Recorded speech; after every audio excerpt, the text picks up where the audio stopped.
इधर तो हम लोग अपने कार्य में व्यस्त थे, उधर मैनपुरी के एक सदस्य पर लीडरी का भूत सवार हुआ। उन्होंने अपना पृथक संगठन किया, कुछ अस्त्र शस्त्र भी एकत्रित किए। धन की कमी की पूर्ति के लिए एक सदस्य ने कहा कि अपने किसी कुटुंबी के यहाँ डाका डलवाओ। उस सदस्य ने कोई उत्तर न दिया। उसे आज्ञापत्र दिया गया और मार देने की धमकी दी गई।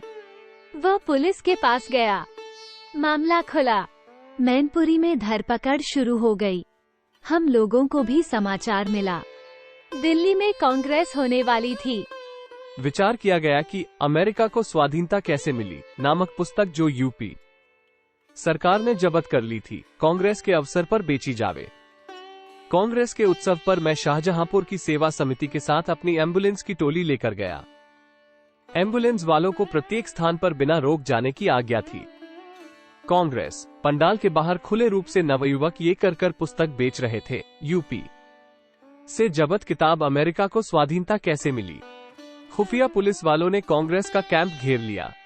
सामने ही आर्य समाज का कैंप था। वहां पर पुस्तक विक्रेताओं की पुलिस ने तलाशी लेना आरंभ कर दिया। मैंने कांग्रेस कैंप पर अपने स्वयंसेवक इसलिए छोड़ दिए कि वे बिना स्वागतकारिणी समिति के मंत्री या प्रधान की आज्ञा पाए किसी पुलिस वाले को कैंप में न घुसने दें। आर्य समाज कैंप में गया। सब पुस्तकें एक टेंट में जमा थीं। मैंने अपने ओवरकोट में सब पुस्तकें लपेटी, जो लगभग 200 होंगी, और उसे कंधे पर डालकर पुलिस वालों के सामने से निकला। मैं वर्दी पहने था, टोप लगाए हुए था। एम्बुलेंस का बड़ा सा लाल बिल्ला मेरे हाथ पर लगा हुआ था। किसी ने कोई संदेह न किया और पुस्तकें बच गईं। दिल्ली कांग्रेस से लौटकर शाहजहांपुर आए। वहां भी पकड़ धकड़ शुरू हुई। हम लोग वहां से चलकर दूसरे शहर के एक मकान में ठहरे हुए थे। रात्रि के समय मकान मालिक ने बाहर से मकान में ताला डाल दिया। 11 बजे के लगभग हमारा एक साथी बाहर से आया। उसने बाहर से ताला पड़ा देख पुकारा। हम लोगों को भी संदेह हुआ। सब के सब दीवार पर से उतरकर मकान छोड़कर चल दिए। अंधेरी रात थी। थोड़ी दूर गए थे कि हठात की आवाज आई, खड़े हो जाओ, कौन जाता है। हम लोग 7-8 आदमी थे, समझे कि घिर गए। कदम उठाना ही चाहते थे कि फिर आवाज आई, खड़े हो जाओ, नहीं तो गोली मारते हैं। हम लोग खड़े हो गए। थोड़ी देर में एक पुलिस का दारोगा बंदूक हमारी तरफ किए हुए, रिवाल्वर कंधे पर लटकाए, कई सिपाहियों को लिए हुए आ पहुँचे। पूछा, कौन हो, कहाँ जाते हो। हम लोगों ने कहा, विद्यार्थी हैं, स्टेशन जा रहे हैं। कहाँ जाओगे। लखनऊ। उस समय रात के 2 बजे थे। लखनऊ की गाड़ी 5 बजे जाती थी। दारोगा जी को शक हुआ। लालटेन आई। हम लोगों के चेहरे रोशनी में देखकर उनका शक जाता रहा। कहने लगे, रात के समय लालटेन लेकर चला कीजिए। गलती हुई, मुआफ कीजिए। हम लोग भी सलाम झाड़कर चलते बने। एक बाग में फूस की मड़ैया पड़ी थी, उसमें जा बैठे। पानी बरसने लगा। मूसलाधार पानी गिरा। सब कपड़े भीग गए। जमीन पर भी पानी भर गया। जनवरी का महीना था, खूब जाड़ा पड़ रहा था। रात भर भीगते और ठिठुरते रहे। बड़ा कष्ट हुआ। प्रातःकाल धर्मशाला में जाकर कपड़े सुखाए। दूसरे दिन शाहजहांपुर आकर बंदूकें जमीन में गाड़कर प्रयाग पहुंचे। प्रयाग की एक धर्मशाला में 2-3 दिन निवास करके विचार किया गया कि एक व्यक्ति बहुत दुर्बल आत्मा है। यदि वो पकड़ा गया तो सब भेद खुल जाएगा, अतः उसे मार दिया जाए। मैंने कहा, मनुष्य हत्या ठीक नहीं, पर अंत में निश्चय हुआ कि कल चला जाए और उसकी हत्या कर दी जाए। मैं चुप हो गया। हम लोग 4 सदस्य साथ थे। हम चारों तीसरे पहर झुंसी का किला देखने गए। जब लौटे तब संध्या हो चुकी थी।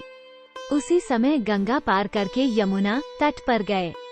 शौचादि से निवृत्त होकर मैं संध्या समय उपासना करने के लिए रेती पर बैठ गया। एक महाशय ने कहा, यमुना के निकट बैठो। मैं तट से दूर एक ऊंचे स्थान पर बैठा था। मैं वहीं बैठा रहा। वे तीनों भी मेरे पास आकर बैठ गए। मैं आंखें बंद किए ध्यान कर रहा था। थोड़ी देर में खट से आवाज हुई। समझा कि साथियों में से कोई कुछ कर रहा होगा। तुरंत ही फायर हुआ। गोली सन से मेरे कान के पास से निकल गई। मैं समझ गया कि मेरे ऊपर ही फायर हुआ।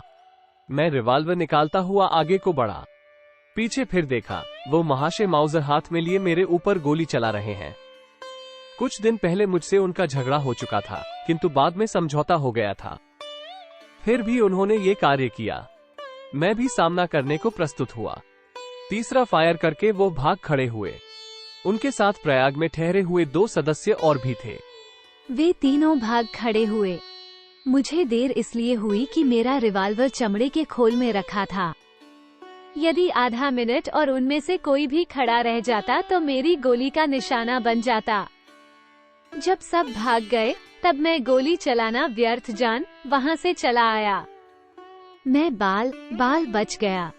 मुझसे 2 गज के फासले पर से माउजर पिस्तौल से गोलियां चलाई गईं और उस अवस्था में जबकि मैं बैठा हुआ था।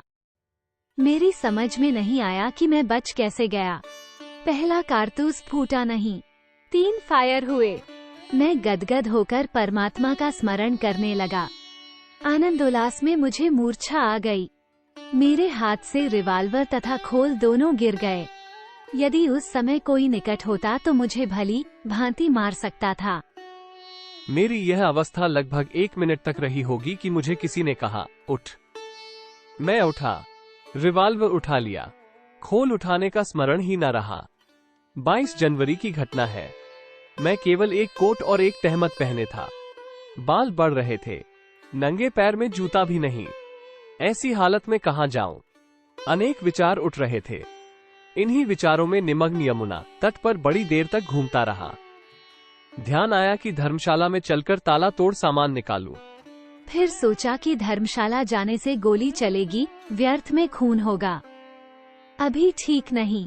अकेले बदला लेना उचित नहीं और कुछ साथियों को लेकर फिर बदला लिया जाएगा। मेरे एक साधारण मित्र प्रयाग में रहते थे।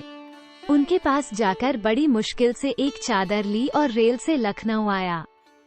लखनऊ आकर बाल बनवाए, धोती जूता खरीदे क्योंकि रुपये मेरे पास थे। रुपये ना भी होते तो भी मैं सदैव जो 40-50 रुपए की सोने की अंगूठी पहने रहता था उसे काम में ला सकता था। वहां से आकर अन्य सदस्यों से मिलकर सब विवरण कह सुनाया। कुछ दिन जंगल में रहा। इच्छा थी कि सन्यासी हो जाऊं। संसार कुछ नहीं। बात को फिर माता जी के पास गया। उन्हें सब कह सुनाया। उन्होंने मुझे ग्वालियर जाने का आदेश दिया। थोड़े दिनों में माता पिता सभी दादी जी के भाई के यहाँ आ गए। मैं भी पहुंच गया। मैं हर वक्त यही विचार किया करता कि मुझे बदला अवश्य लेना चाहिए। एक दिन प्रतिज्ञा करके रिवॉल्वर लेकर शत्रु की हत्या करने की इच्छा में गया भी, किंतु सफलता न मिली। इसी प्रकार उधेड़ बुन में मुझे ज्वर आने लगा। कई महीनों तक बीमार रहा। माताजी मेरे विचारों को समझ गई। माताजी ने बड़ी सांत्वना दी। कहने लगी कि प्रतिज्ञा करो कि तुम अपनी हत्या की चेष्टा करने वालों को जान से न मारोगे। मैंने प्रतिज्ञा करने में आनाकानी की तो वो कहने लगी कि मैं मातृऋण के बदले में प्रतिज्ञा कराती हूँ, क्या जवाब है? मैंने उनसे कहा, मैं उनसे बदला लेने की प्रतिज्ञा कर चुका हूँ। माताजी ने मुझे बाध्य कर मेरी प्रतिज्ञा भंग करवाई। अपनी बात पक्की रखी। मुझे ही सिर नीचा करना पड़ा। उस दिन से मेरा ज्वर कम होने लगा और मैं अच्छा हो गया।